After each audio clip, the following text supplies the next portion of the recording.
Welcome back to this session.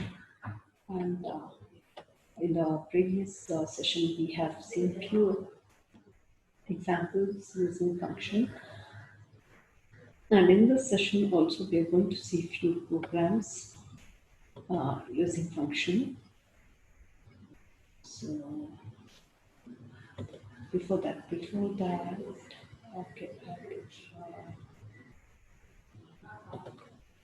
Well,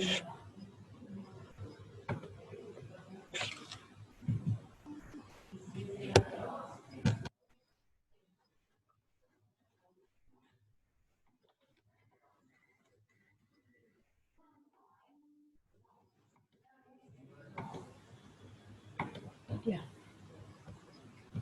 So, we have seen till here in the previous session. So if at all, if the function want to return a value, we can use the statement called return. So that will be the end of the block. While ending the block, we can provide the statement here. Since we are having only one statement, it's been given here. So it returns that particular value 3. So when the function is called, my function 3 has been assigned to x, and while returning, it returns 5 into 3, 15. So it prints 15, it's 5, 5 into 5, 25, and 9, 45. So in that way, the value gets printed. And the next thing is pass statement. So the pass statement we have seen in if, while, for. Okay, in the same way, the pass function, pass statement works here. If at all, if we don't want to provide any set of statements inside the function block, we can use the statement called pass. Because if we leave it blank, definitely it will throw an error. So to avoid that, we can use the statement called pass. So let's see it here. So let's see an example. Okay.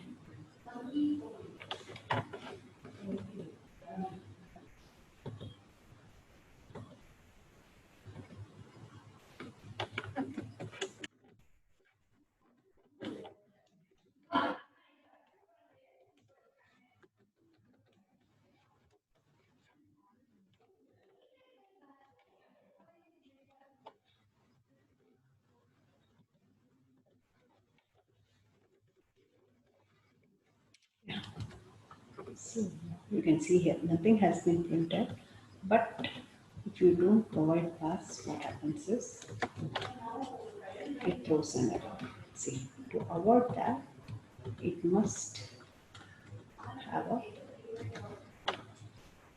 pass statement in it. Okay. The previous example return. Okay, let's use a return statement here. Return, return, return, whatever, 5-star is okay, 3. Let's see a small example function. Print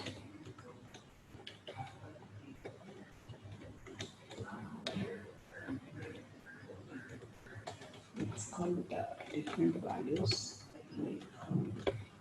So function 3, 5. So that is 3 into 3, 9. The output will be 9, 5 to 3, 15, 4 into 3, 12. Okay. Zero position because okay, but here I haven't written argument. Yeah, 9, 15, 12. So that's the answer. Okay, what's the next is scope of the variables. Scope of the variables, there are two types of variable. That is, one is global variable and another one is local variable. In the global variable, it can be defined outside and it can be used anywhere inside the function and in the wherever it is called. In the entire program, wherever we want, we can use it. And if it is not defined inside the block, function block, the scope will be limited only to that block. It cannot be used outside the block. So that is about local variable. Here you can see the example. Total is a global variable. So it can be used inside the function also. So that is, you can see here total argument 1 plus argument 2, whatever the values has been passed, and according to that it prints, we are returning total. So we are calling that function sum 10, 20 with those arguments, and it returns total, and that total value gets printed here. So let's take the same example.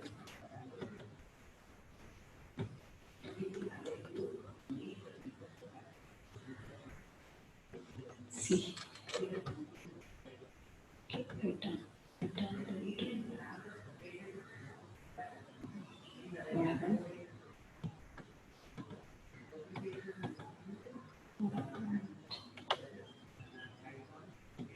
Okay, so here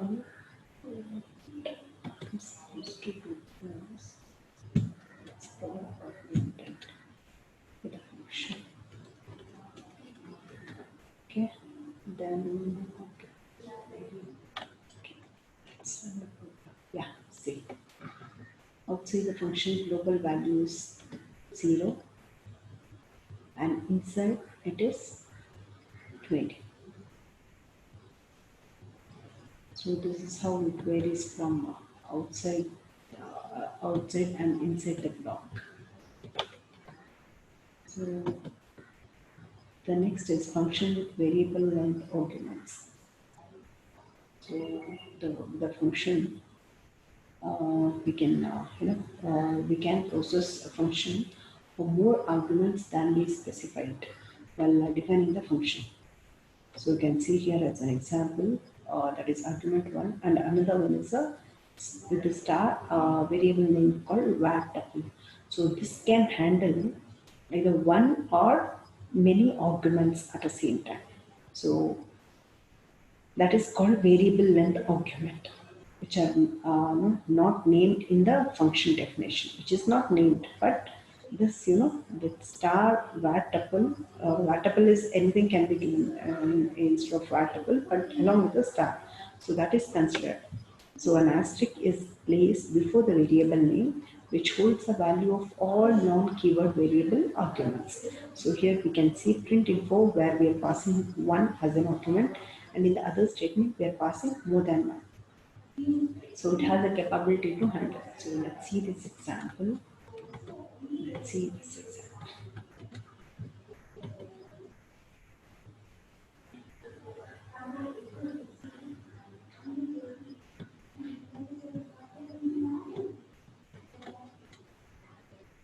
So this.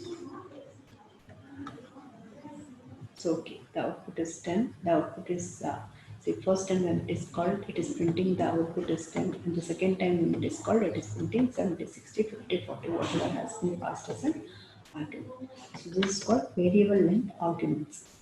And next thing is pass by value versus pass by reference. So both are supported in Python. So when we use a primitive types like int, float, string, boolean, the mechanism we use is pass by value. When we pass arrays, list, dictionaries, tuples, it uses the mechanism pass by reference.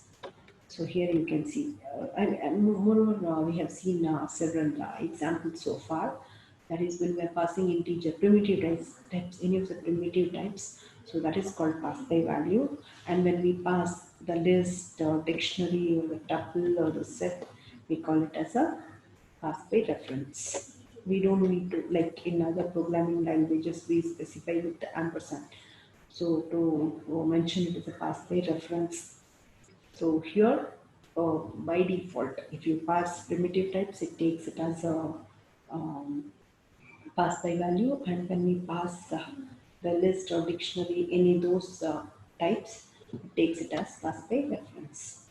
Next thing is recursion. So before seeing recursion, let's see some examples.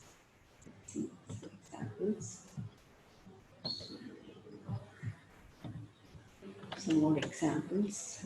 I'll use string function, string function. So let's, with the help of function, we'll find whether the given number is palindrome or not.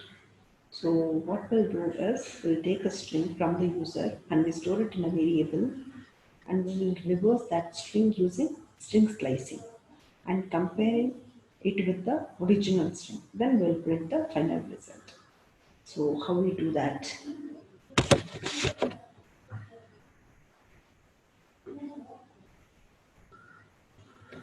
Let's,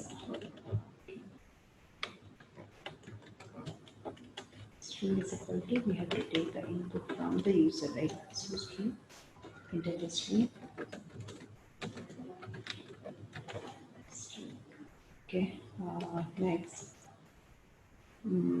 I'll use a function,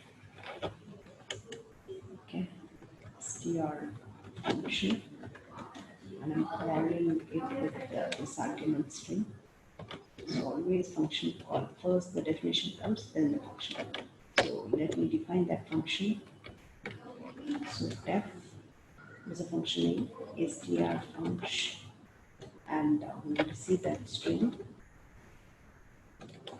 So let's start here. String is equal to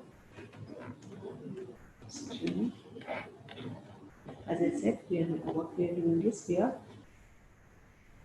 here. We are slicing it. We are slicing the string with the help of this operator.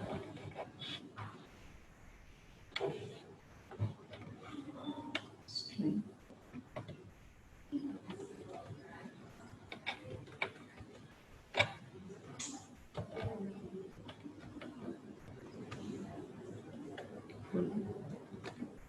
Minus 1.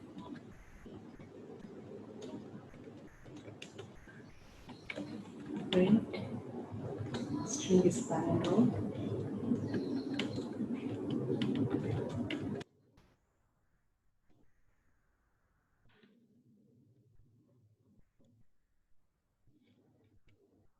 Else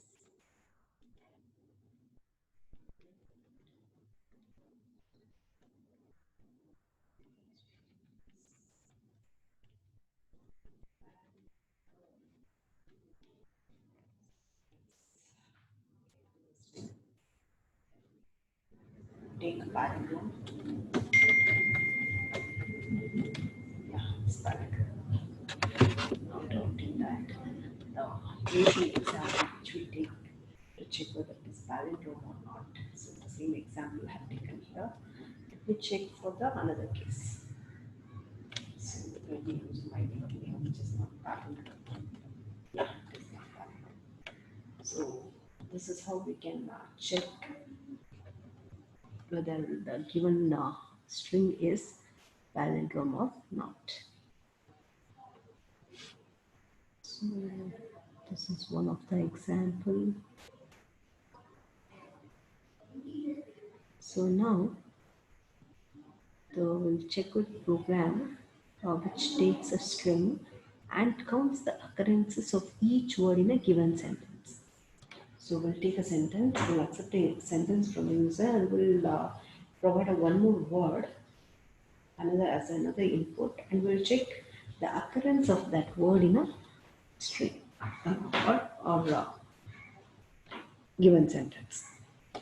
So take a string and a word from the user, store it in a separate variable, and initialize the count variable because we need to count it, right, and initialize it to 0. Split the string using a space. Wherever we find a space, it has to be split in, and it has to store it in a list and use the for loop to traverse through, and we have to check whether, with the help of if statement, whether the word in the list matches to the given word by the user. So if so, increment the count variable and print that count variable. That's it. So what are the two inputs we are going to take? That is, one is string and another one is word. Input, enter the word.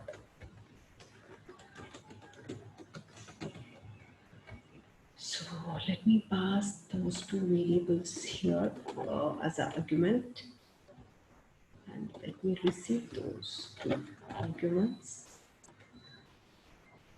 Okay, once after receiving, it has to perform other things, right? So let me write a logic for it. So first we need a list to store it, right? Because we have to slice it. We have to split it depending.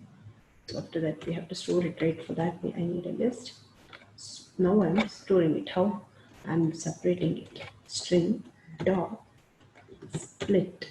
When it has to split, when it finds a space.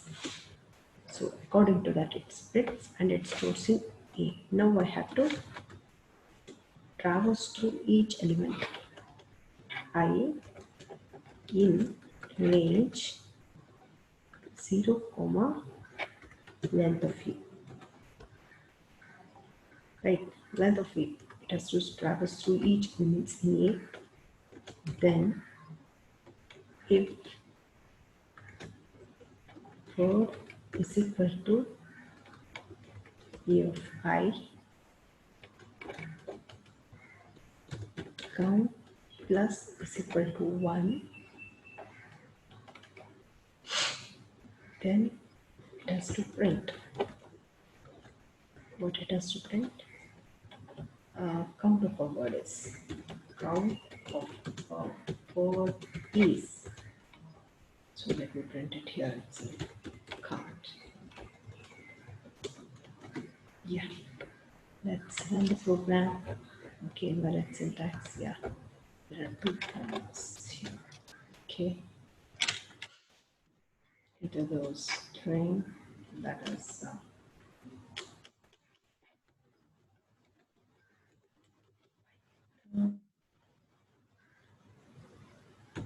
Python. Python is a programming language. Okay, what is that? Python.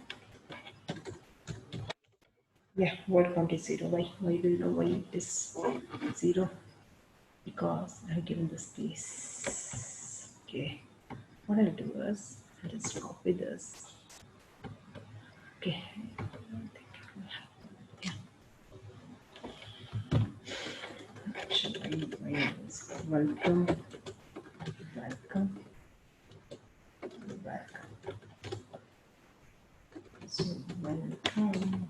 See, the count is 1 because there is only one word, welcome. The rest it's not having E in it.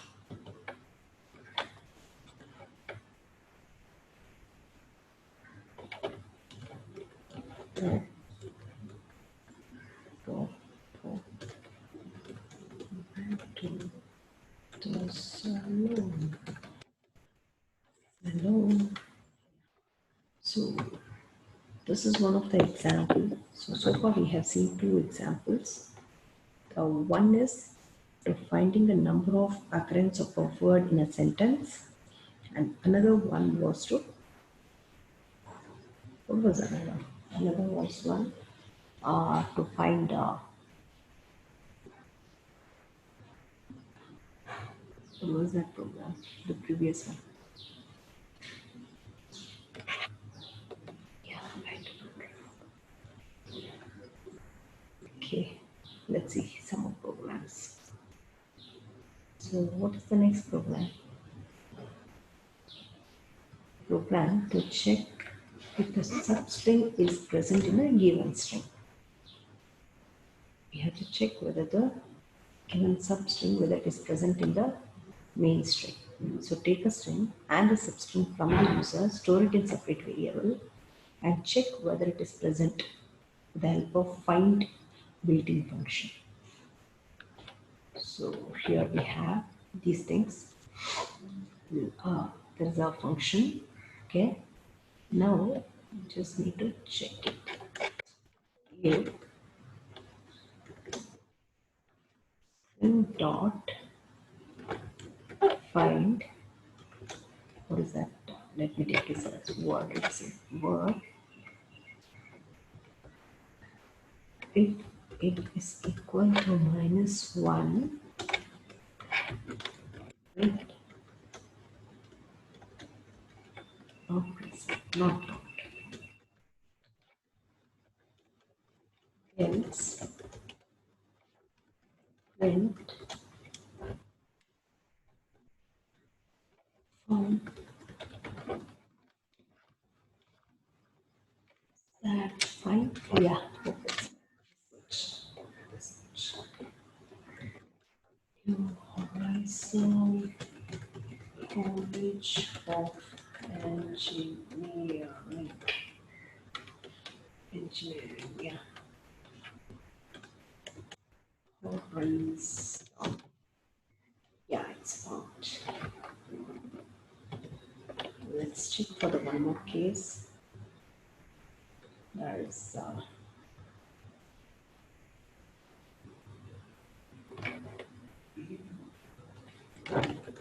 Python is project oriented is, yeah, found.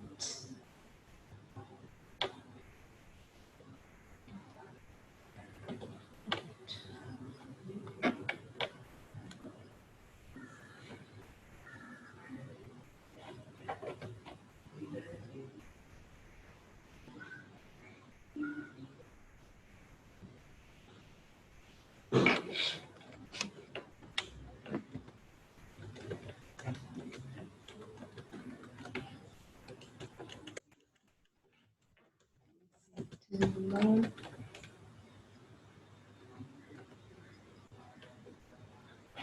I'm using system. Okay, let me make it up.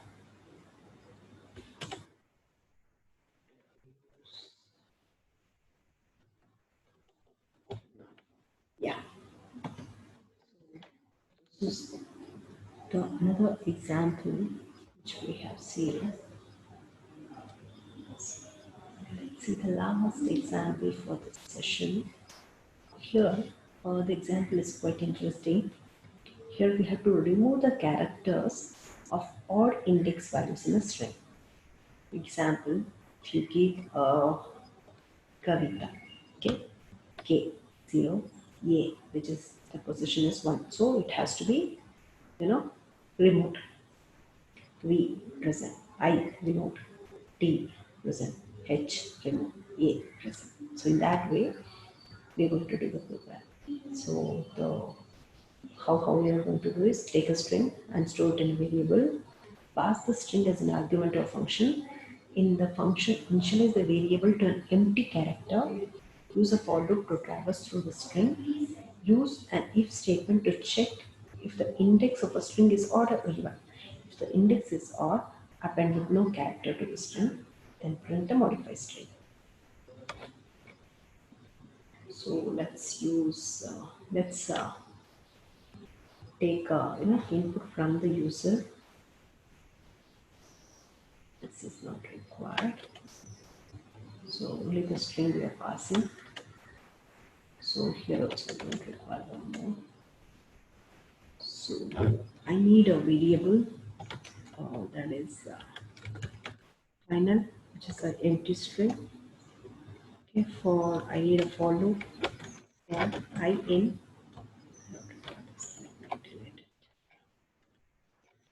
try in range and string if I to find whether it is given or not. So what is that index? What it has to do? Final is equal to final plus string of I, then print. Print final. So what I have done here, taken the variable and stored it in a variable, and we are passing that argument to the function. In the function, variable is initialized with an empty character. A for loop is used to traverse through the string, and if statement checks whether the index of the string is even or odd. If the index is odd, the empty character variable is appended to the string by removing the character, and finally we are printing that final string.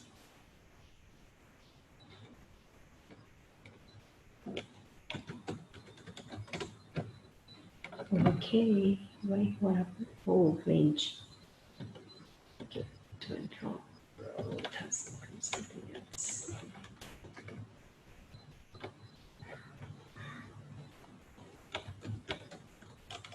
Yeah, see.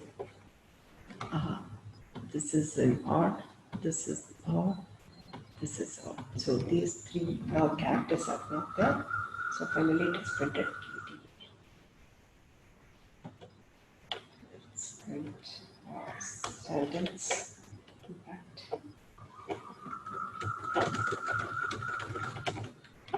That's in the sentence. I have something.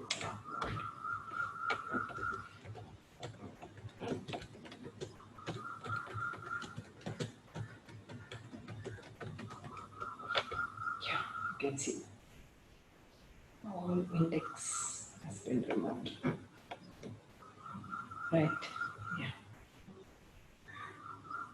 Space is also considered as a character. So even that has been removed if it is in the order, if its position is on index. So we have seen 4 programs in this video and about the function. So that's all for the video. Thank you.